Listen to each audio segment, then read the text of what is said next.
We're going to be going over the latest Fallen Kingdom news. This in regards to the third film in the franchise, that's right, Jurassic World 3. We're already talking about it, and it's not even... the second one isn't even out yet. This one hasn't even started production. But the May issue, which I do believe came out May 4th, was heavy on Jurassic World discussion. And Colin Trevorrow opened up about the future of the franchise for the third entry.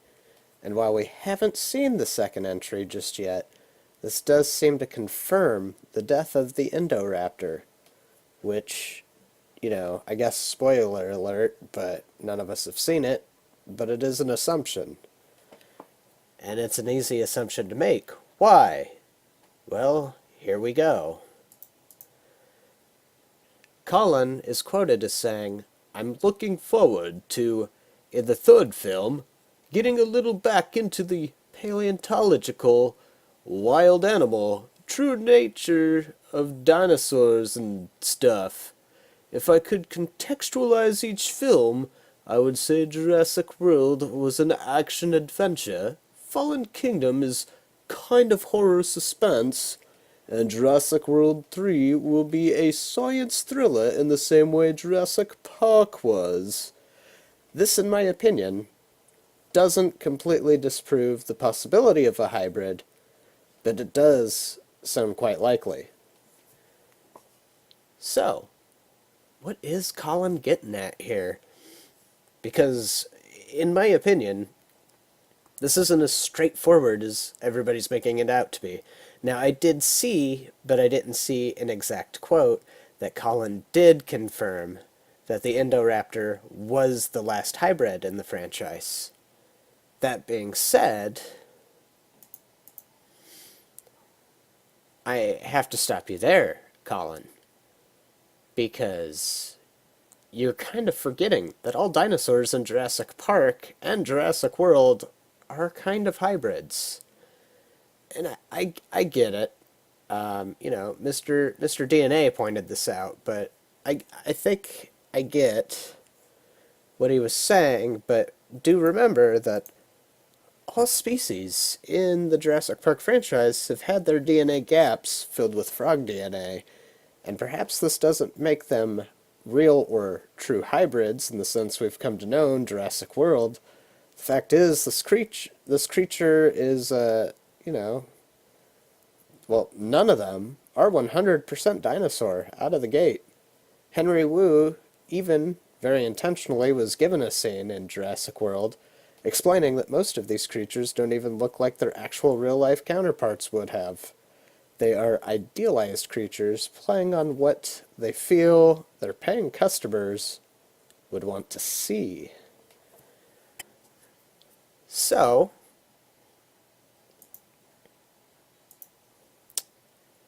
what he otherwise might mean by paleontological or true dinosaur nature is maybe referring to the lack of hybrid dinosaurs. Okay, sure. It wouldn't make sense to do it a third time. It's kind of like the last trilogy. Doing the same thing 3 times in a row starts to feel a little too familiar. And that gets me started on my Jurassic Park 3 rant. Now, Jurassic Park 3 suffered, in my opinion, many issues with plot exhaustion. You have a character that wants absolutely nothing to do with these creatures, suddenly finding himself stuck once again on an island full of dinosaurs. Sure, he was tricked, it's true. Bribed even, definitely. But Alan Grant hated these creatures so much, it almost feels like a betrayal of his character to even fly over this place, regardless of the dig funding he was promised. The entire story, aside from a few side plots, such as Billy and the raptor eggs, for instance, come off as so cheap the movie instantly feels B-class to me.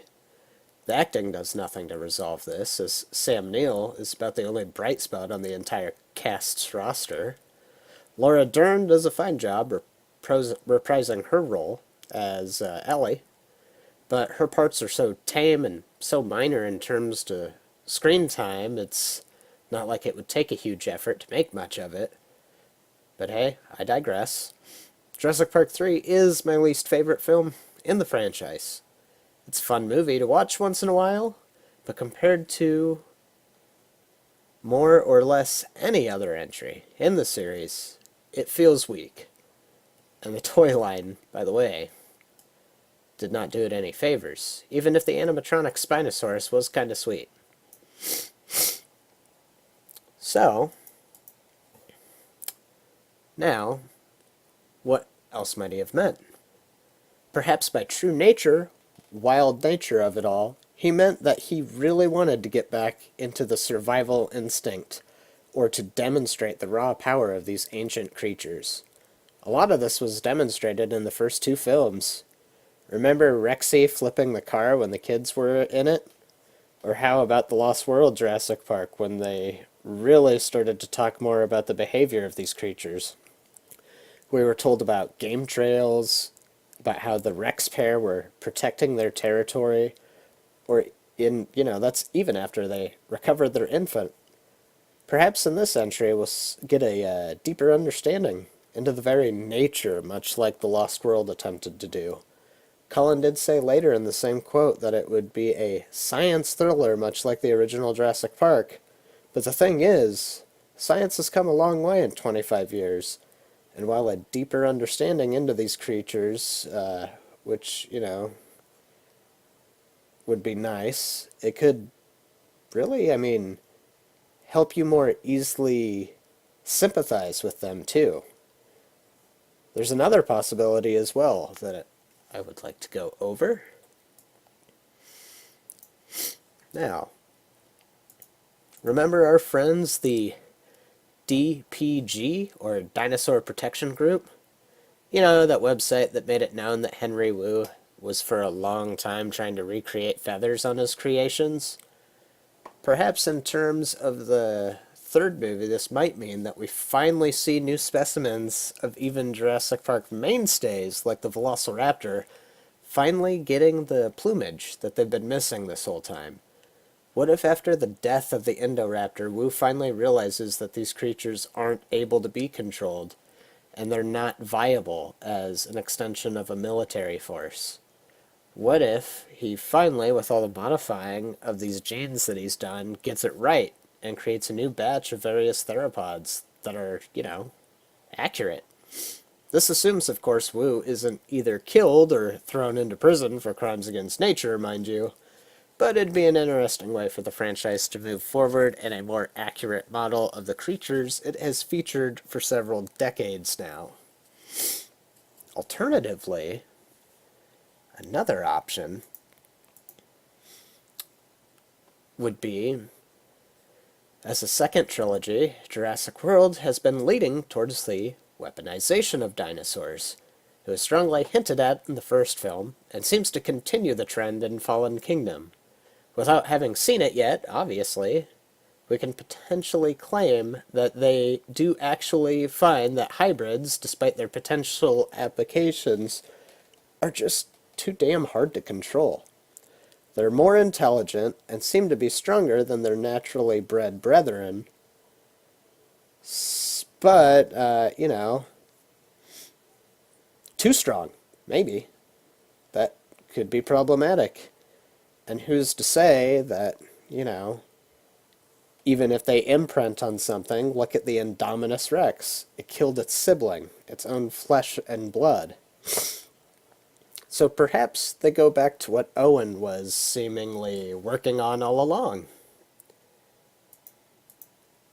Perhaps they go back to naturally raised dinosaurs as a potential weapon. They used Blue's DNA to make the Indoraptor, sure, but Owen raised his raptors from birth. They imprinted on him. Perhaps they find that they can do this in the same fashion that military members and police officers raise their canine units. Those animals have sworn loyalty to an individual, not the army, not the political agenda, or anything of that nature. But so long as their alpha continues to use them for the agenda of an agency or military, they'll fall in line. It's an interesting possibility that could be explored, and would bring about a climax to the whole weaponized dinosaur thing.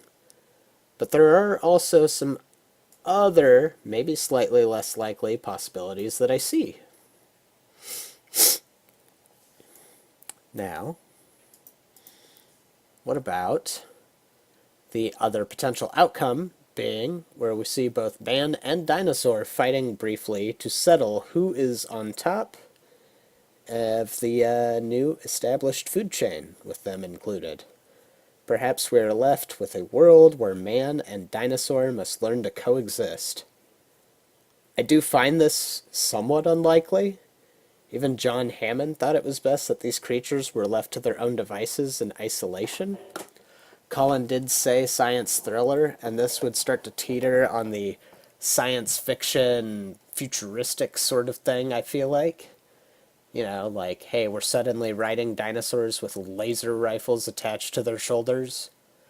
I don't think I'd care much for this, but frankly, I do consider this, as I said, mostly unlikely. And then the last thing would be...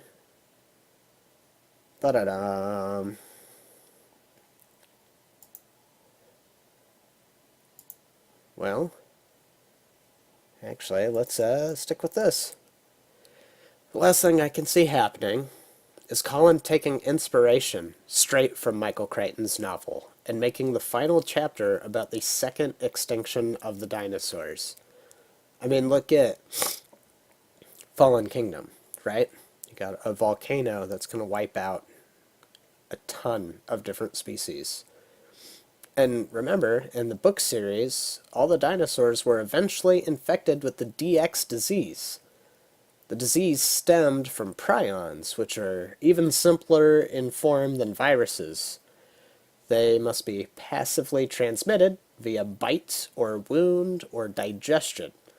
So unlike a virus, they can't directly attack to infect, right? This could, in theory, set up for a grand finale for the Jurassic World franchise. I expect after this third movie, the franchise will take a break for a while, and what better way to do so than the re-extinction of dinosaurs? Think about it. All this genetic marvel and science being undone by what amounts to something as simple as a protein?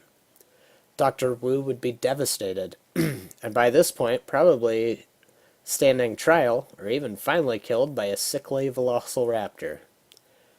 Realizing that, regardless of how advanced the science behind something might be, despite all his research to create the perfect attraction for a new zoo, the simplest type of disease ends up being the project's entire demise. This also leaves the franchise open for later entries in the series down the road. Someone else picks up where Wu left off, maybe from another genetics company. Perhaps those movies focus on things like vaccination and the corporation of medicine in some way. Interesting. And finally, regardless of the direction that Colin intended with this seemingly simple yet fairly open to interpretation quote, I must say that I'm definitely looking forward to the second entry into the series, and I'm ecstatic that will still be treated to a final chapter a few years down the road. What do you guys think? Am I looking too much into this simple quote? Do you have your own theories on where this next entry will push the franchise? Let me know down in the comments if you would. I would love to read your ideas. Thanks for watching, everybody, and if you haven't already, hit that subscribe button and even leave me a like, and we'll be sure to continue with more theories, toy hunts, and video game Jurassic content. Until next time, take care, and we'll see you soon.